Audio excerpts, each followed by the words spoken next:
एक गांव के पास खंडहर में एक शैतान रहता था। वह हर रोज रात होने पर पास के गांव में जाता था और गांव की गलियों में घूमा करता था। लोग अपने अपने घरों में छिप जाते थे और उसकी डरावनी आवाजें सुनकर सहम जाते थे। रात होते ही पूरे गांव में सन्नाटा हो जाता था। वह शैतान बहुत नासमझ था। गांव के लोग अपने अपने घर के दरवाजों पर शैतान कल आना लिख लेते थे। वह शैतान उसे पढ़ता और आगे बढ़ जाता। वहीं उस गांव में एक घमंडी सेठ रहता था। वह किसी से नहीं डरता था। अजी, हम अभी इस गांव में नए नए आए हैं, हमें गांव वालों की बात माननी चाहिए और दरवाजे पर शैतान कल आना लिखना चाहिए। रात भी हो गई है, कहीं वह शैतान यहाँ ना आ जाए। मैं किसी से नहीं डरता। मैं ऐसे किसी अंधविश्वास पे यकीन नहीं करता। बहुत रात हो गई है, सो जाओ। इतना बोलकर वह सेठ अपने कमरे में सोने चला जाता है। तभी वह शैतान हैरान परेशान हो जाता है। गांव वालों ने तो हद ही कर दी। मुझे रोज कल बुला लेते हैं और फिर बोलते हैं कि कल आना। ऐसे कैसे चलेगा? मैं आखिर रोज रोज कब तक अपने शिकार के लिए यूं ही भटकता रहूंगा। फिर थोड़ी दूर चलने पर वह शैतान उस सेठ के घर के पास पहुंचता है। अरे ये क्या, यहाँ तो कुछ नहीं लिखा। किसी का दरवाजा खटखटाता हूँ। लगता है आज मेरी भूख मिट जाएगी। शैतान जोर जोर से सेठ का दरवाजा खटखटाता है। अरे, इतनी रात को कौन आ गया? अजी, आप जाइए ना दरवाजा खोलने के लिए। अरे नहीं, मेरे घुटने में बहुत दर्द हो रहा है। तुम ही खोल दो ना। तुम डरो नहीं, ये जरूर हमारी दुकान पर काम करने वाला नौकर रामू होगा। उधार पैसे मांगने आया होगा। तुम जाओ, दरवाजा खोलो। फिर उसकी पत्नी डरते डरते जाती है और खिड़की से झांक कर देखती है तो उसे वही शैतान दिखाई देता है। वह बहुत डर जाती है, फिर भागती हुई वापस अपने कमरे में जाती है। अजी, हम तो बहुत बुरे फंस गए। वह शैतान तो हमारे दरवाजे पर खड़ा हुआ है। अब क्या करें? मैंने आपको कहा था ना, हमें गांव वालों की बात मान लेनी चाहिए। लेकिन आप तो बोलते थे मैं किसी से नहीं डरता, तो आप क्यों भीगी बिल्ली बन रहे हो? मूर्ख औरत, धीरे नहीं बोल सकती क्या? अगर इतनी तेज तेज चिल्लाएगी तो जो बाहर तुम्हारे मायके से आया है ना, वो हमें कच्चा ही खा जाएगा। अब क्या करें? कहाँ छुपें? वह शैतान उन दोनों की आवाज सुन लेता है और तेज तेज दरवाजे को पीटने लगता है। खोल दरवाजा। मुझे पता है तुम अंदर ही हो। तुम गांव वालों ने मुझे बहुत मूर्ख बना लिया। बस अब और नहीं। मैं बहुत दिनों से भूखा हूँ। आज तो मैं अपना शिकार अपने साथ लेकर ही जाऊंगा। हाँ, अभी के अभी दरवाजा खोल, नहीं तो तोड़ दूंगा। ससुर जी, घर में कोई नहीं है। आप कृपा करके यहाँ से चले जाइए। तेरा नाज मिटे। तुझे क्या हर जगह मेरे पिताजी ही दिखाई देते हैं? मैं अभी दरवाजा खोलने जा रही हूँ। अरे भगवान, मैं तो मजाक कर रहा था। तुम गुस्सा क्यों हो जाती हो? मुझे माफ कर दो। आगे से कभी ससुर जी का मजाक नहीं उड़ाऊंगा। अजी, मैं तो आपको माफ कर दूंगी, लेकिन मुझे नहीं लगता ये शैतान आज हमें माफ करने वाला है। तभी वह शैतान दरवाजा खोल देता है। अब तुम्हें मुझसे कोई नहीं बचा सकता। अरे भागो रे, आज तो ये शैतान हमें जिंदा ही खा जाएगा। अरे कोई मुझे बचाओ, बचाओ। वह सेठ और उसकी पत्नी वहाँ से भागने लगते हैं। उनके घर में छोटा सा कुत्ते का बच्चा होता है। इतना शोर शराबा सुनकर वह भी बाहर आ जाता है और उस शैतान को देखकर भौंकने लगता है। तभी सेठ और उसकी पत्नी पीछे के दरवाजे से भाग जाते हैं।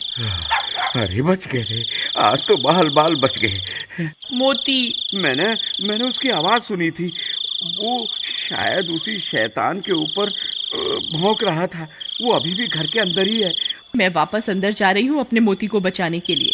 तुम्हारा दिमाग खराब तो नहीं हो गया? तुम्हें क्या लगता है मैं एक कुत्ते को बचाने के लिए घर के अंदर जाऊंगा? नहीं, मूर्ख मत बनो और जल्दी चलो यहाँ से। वो शैतान कभी भी यहाँ आ सकता है। आपको जाना है तो जाइए, मैं वापस अंदर जा रही हूँ अपने मोती को बचाने के लिए। अरे तुम पागल हो गई हो क्या? वापस आ जाओ, बेवकूफी मत करो। लेकिन उसकी पत्नी अपने पति की बात को अनसुना कर देती है और घर के अंदर घुस जाती है। मोती उस शैतान को भौंक रहा होता है। नहीं मोती, पीछे आ जाओ, हमें अभी यहाँ से निकलना है।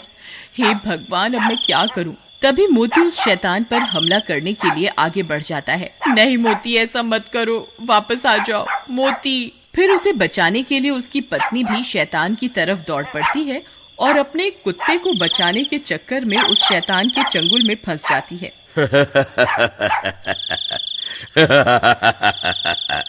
बहुत दिनों के बाद कोई शिकार हाथ लगा है।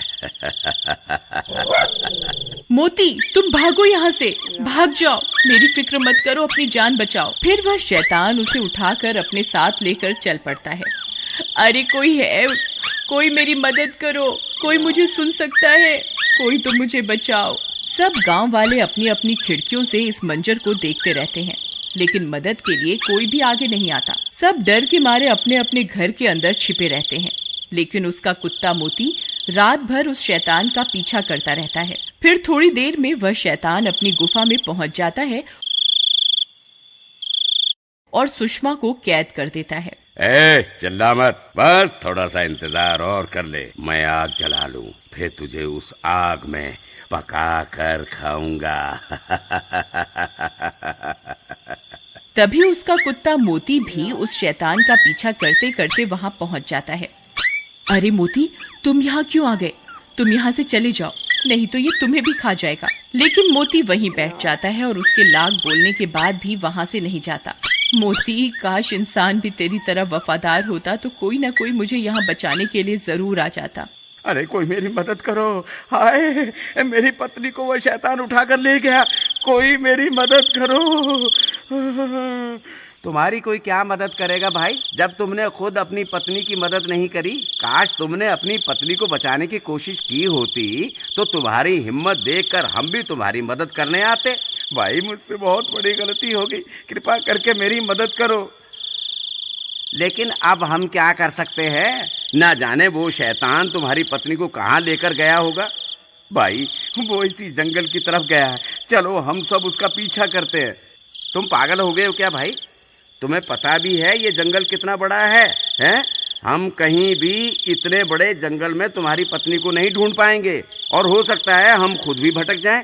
नहीं नहीं भाई नहीं, हम तुम्हारी कोई मदद नहीं कर पाएंगे। ठीक है, गलती मुझसे हुई है तो मैं ही इसको सुधारूंगा। अगर तुम मेरे साथ नहीं चलना चाहते तो मत चलो, मैं अकेला ही अपनी पत्नी को उस शैतान से छुड़वाने जाऊंगा। इतना बोलकर वह सेठ जंगल की ओर चल देता है। मोती, तू यहाँ से चला जा, तू मेरी कोई मदद नहीं कर पाएगा, ये शैतान आता ही होगा। अगर गांव वाले यहाँ होते तो जरूर मेरी जान बच सकती थी। फिर मोती सुषमा की तरफ देखता है और पलटकर वहां से भाग जाता है। सुषमा भी मोती को भागता देख खुश हो जाती है। भाग जा मोती, जल्दी भाग जा, तू यहाँ से कहीं दूर चला जा। शुक्र है भगवान का, अब कम से कम मेरा मोती तो सुरक्षित है। मोती सीधा भागता हुआ अपने घर की तरफ जाता है। अरे ये तो मोती की आवाज है, लगता है मोती आसपास ही है। मोती, कहाँ हो तुम? मोती, मोती, मोती, तुम कहाँ चले गए थे? तभी मोती सेठ की तरफ देखकर जोर जोर से भौंकने लगता है। लगता है ये मुझे कुछ बताना चाहता है। तभी मोती सेठ की लुंगी को खींचने लगता है। अरे ये क्या कर रहा है मोती? लगता है ये मुझे कहीं ले जाना चाहता है। कहीं ये मुझे सुषमा के पास तो नहीं ले जाना चाह रहा। मोती, क्या तुम जानते हो सुषमा कहाँ है? ठीक है मोती, मैं समझ गया तुम क्या बताना चाह रहे हो, लेकिन हम अकेले उस शैतान का सामना नहीं कर पाएंगे। फिर वो दोनों भागकर वापस गांव जाते हैं। अरे भाइयों, जब वो शैतान सुषमा को उठा कर ले जा रहा था तब मोती ने उसका पीछा किया था। अब ये जानता है कि सुषमा कहाँ है।